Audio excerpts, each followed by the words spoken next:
क्या आपने कभी सोचा है कि सिर्फ एक रोटी किसी इंसान की पूरी जिंदगी बदल सकती है?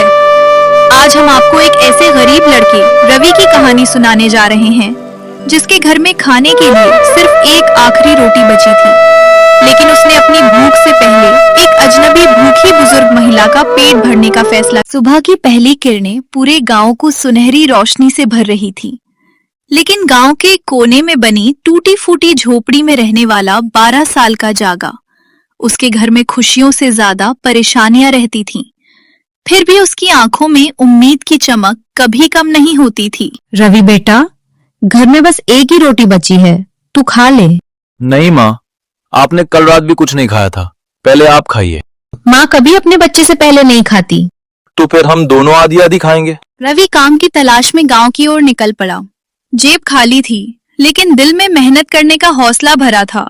भगवान, आज कोई काम मिल जाए तो माँ के लिए खाना ले जाऊंगा। रास्ते में कुछ बच्चे उसका मजाक उड़ाते हैं।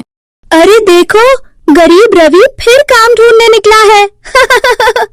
मेहनत करने वाला कभी छोटा नहीं होता। बाजार में चहल पहल थी, हर दुकान पर भीड़ थी, लेकिन किसी के पास रवि के लिए काम नहीं था।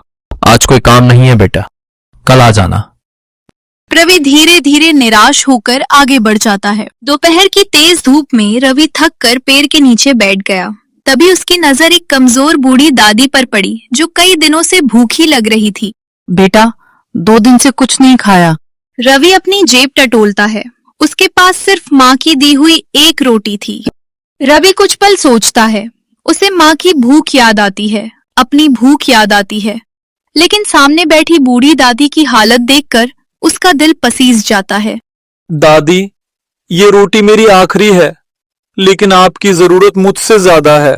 भगवान तेरा भला करे बेटा। दादी रोटी खाती हैं। रोटी खाने के बाद दादी के चेहरे पर मुस्कान लौट आती है। बेटा, याद रखना, नेकी कभी खाली नहीं जाती। मैंने तो बस इंसानियत निभाई है। दादी मुस्कुराती हैं और धीरे धीरे वहां से चली जाती। रवि भूखा होने के बावजूद शहर की ओर चल पड़ता है। उसे उम्मीद थी कि शायद वहां कोई काम मिल जाए। जब तक मेहनत कर सकता हूँ, हार नहीं मानूंगा। भीड़ भाड़ वाले बाजार में अचानक एक बुजुर्ग व्यापारी का सामान सड़क पर गिर जाता है। लोग देखते हैं, लेकिन कोई मदद नहीं करता। अरे, कोई मेरी मदद करो। रवि तुरंत दौड़कर सारे बोरे उठाने लगता है। बेटा, तुमने बिना कहे मदद कर दी। व्यापारी कोई और नहीं बल्कि शहर के प्रसिद्ध सेठ धनराज थे। रवि की ईमानदारी देखकर वे प्रभावित हो गए। नाम क्या है तुम्हारा? रवि। काम करो। जी सेठ जी, मैं कोई भी मेहनत करूंगा। रवि को पहली बार मेहनत का काम मिला। शाम तक उसने पूरे मन से काम किया। जाते समय सेठ धनराज ने उसे मजदूरी दी और कहा कि अगर वो ऐसे ही मेहनत करेगा तो एक दिन बहुत आगे जाएगा। ये लो तुम्हारी पहली कमाई। आज माँ भूखी नहीं सोएंगी। रवि खुशी खुशी घर की ओर चल पड़ा, लेकिन उसे बिल्कुल भी अंदाजा नहीं था कि जिस बूढ़ी दादी को उसने अपनी आखिरी रोटी दी थी, वही उसकी जिंदगी की सबसे बड़ी परीक्षा और सबसे बड़ा इनाम बनने वाली थी। सूरज ढल चुका था। रवि खुशी खुशी अपनी पहली कमाई लेकर घर पहुंचा। उसकी माँ सरस्वती दरवाजे पर उसका इंतजार कर रही थीं। पूरे दिन उन्होंने सिर्फ पानी पीकर गुजारा था। माँ, देखो, आज मुझे काम मिल गया। सच बेटा, भगवान का लाख लाख शुक्र है। ये लो, आज हम भरपेट खाना खाएंगे। माँ की आंखों से खुशी के आंसू निकल पड़ते हैं। अगले दिन रवि समय से पहले दुकान पहुंच गया। उसकी मेहनत देखकर सभी कर्मचारी हैरान थे, लेकिन सेठ धनराज का मैनेजर गोपाल रवि से जलने लगा। अगर ये लड़का ऐसे ही मेहनत करता रहा तो सेठ का चहेता बन जाएगा। गोपाल ने रवि को बदनाम करने की योजना बनाई। उसने चुपके से पैसे की एक थैली रवि के बोरे के पीछे छिपा दी। चोरी हो गई। क्या हुआ? पैसों की थैली गायब है। सभी कर्मचारियों की तलाशी ली गई। आखिर में गोपाल रवि के पास पहुंचा। देखिए सेठ जी, थैली तो यहीं रखी है। सेठ जी, मैंने चोरी नहीं की। सेठ धनराज रवि की आंखों में देख रहे थे। उन्हें यकीन नहीं हो रहा था कि इतना सीधा लड़का चोरी कर सकता है। रवि, सच बताओ, अगर मैंने चोरी की हो तो भगवान मुझे कभी माफ न करे।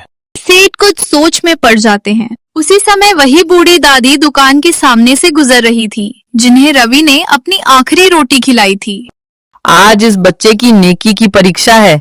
दादी अंदर आई और सबके सामने बोली, जिस लड़के ने अपनी आखिरी रोटी एक भूखी औरत को दे दी, वो किसी के पैसे नहीं चुरा सकता। आप इसे जानती हैं? इसका दिल सोने से भी ज्यादा कीमती है। सेठ ने पूरी दुकान की दोबारा जांच करवाई। इस बार एक कर्मचारी ने देखा कि गोपाल चोरी छिपे कुछ छिपाने की कोशिश कर रहा था। रुको, इसके पास दूसरी थैली भी है। मुझसे गलती हो गई, मैंने ही रवि को फंसाने की कोशिश की थी। सच सामने आते ही सेठ धनराज को रवि पर गर्व हुआ।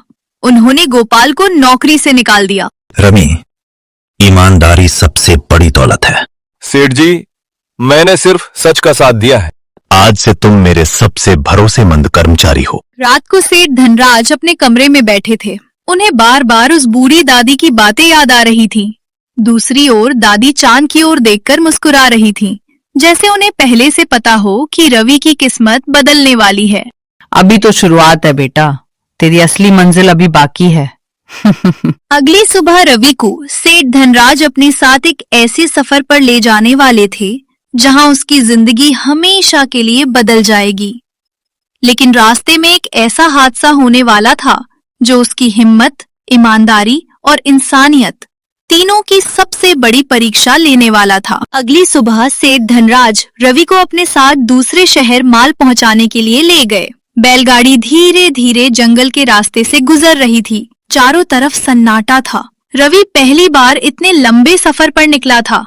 रवि, मेहनत और ईमानदारी इंसान को वहां पहुंचा देती है जहां पैसा भी नहीं पहुंचा सकता।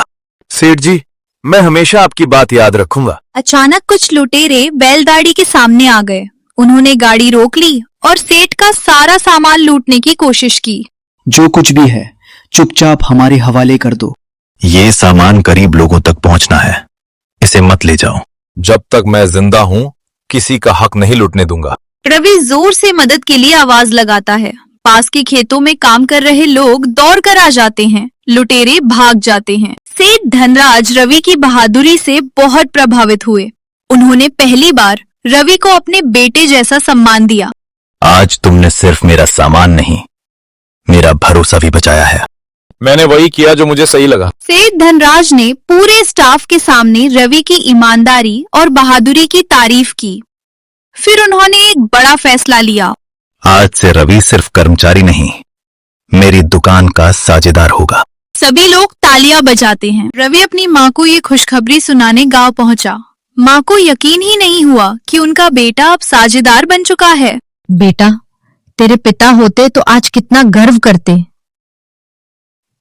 माँ, ये सब आपकी दुआओं का फल है। रवि उसी बरगद के पेड़ के पास पहुंचा जहां उसने अपनी आखिरी रोटी एक भूखी दादी को खिलाई थी।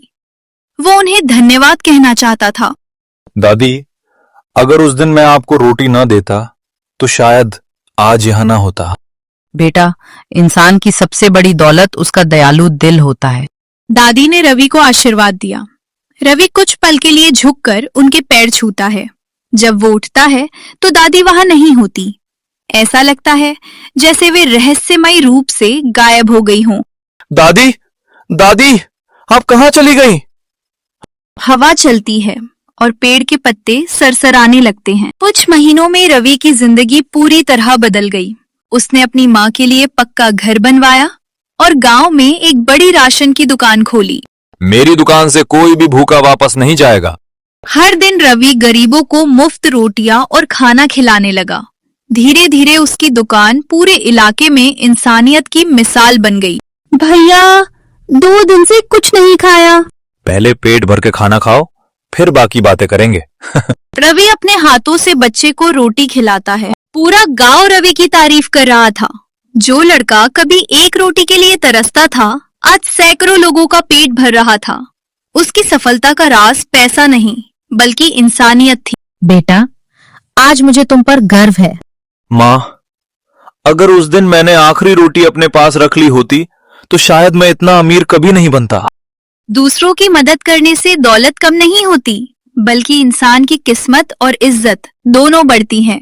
एक छोटी सी रोटी ने सिर्फ एक भूखी दादी का पेट नहीं भरा, बल्कि एक गरीब लड़के की पूरी जिंदगी बदल दी।